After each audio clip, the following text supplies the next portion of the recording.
Mr. Speaker, the Honourable Prime Minister, the Honourable Leader of the Opposition, Madam Senate President, the Honourable Members of the House of Parliament, people of Australia, I want to begin by appreciating, firstly, and acknowledging the Ngunnawal people, the traditional custodian of the land in which we gather here today.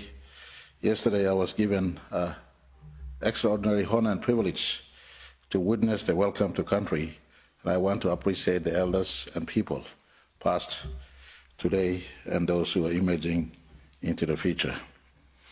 I bring to you warm greetings from my people of Papua New Guinea, to each and every one of you leaders in this house.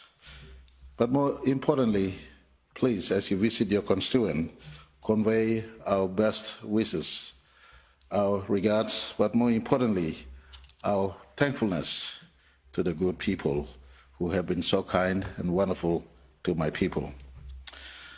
Let me congratulate you, having reached your 236th national anniversary. Day in my calendar I celebrate with your mission staff in Port Moresby every time it comes around. And thank you for according me a special status as guest of Australia. Today, my delegation, including my wife, are absolutely honored that you have received us very well. Prime Minister, I want to appreciate your suggestion and the fruition of that invitation. Thank you very much, and Mr. Speaker, again, thank you for graciously allowing me into your house. As I begin my speech, let me start with a reflection. A leader from the highlands of Papua New Guinea, where I come from, once visited Canberra and Australia in the 1950s. His name is Kondom Agwendo. He made a speech in his own mother tongue because he knew no English. And it drew some laughter from the crowd. And he made a statement that is quite sentimental and historic. He said, "Today I come to you and speak to you in my language and you laugh at me. One day my son will come to you and speak in your language and you will certainly listen." Today, as I stand before you in your wonderful house, this prophecy is being fulfilled. I speak to you in the language you taught me.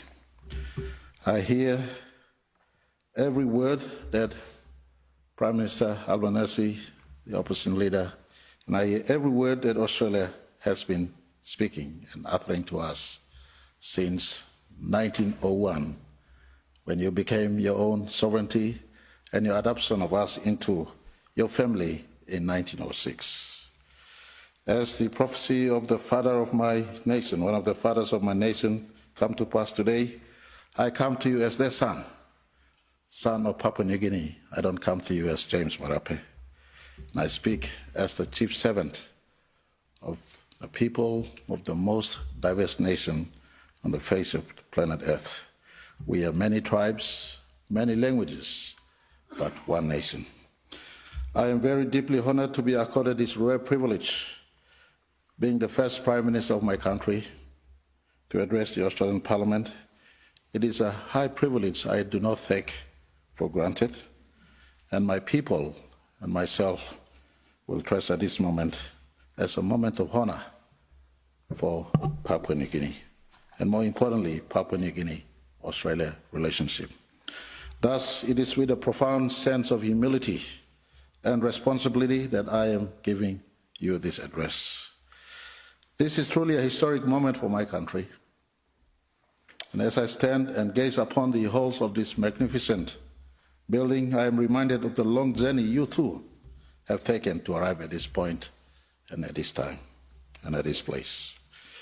This is a magnificent Parliament House, a truly impressive architectural and landscape marvel that carefully blends the atmosphere of a modern, thriving Australia, but more importantly, with the revered traditions of your indigenous people. A proud testament to the resilience and tenacity of Australian people to survive against all odds and flourish, and your continued upholding of democracy and its freedom and enriching way of life that all of us we too in Papua New Guinea have come to love and cherish. It was from this parliament, the 98th Act of 1975, called the PNG Independence Act of 1975, cut the umbilical cord from the wombs of Australia to birth Papua New Guinea. And I want to say thank you very much. Thank you very much.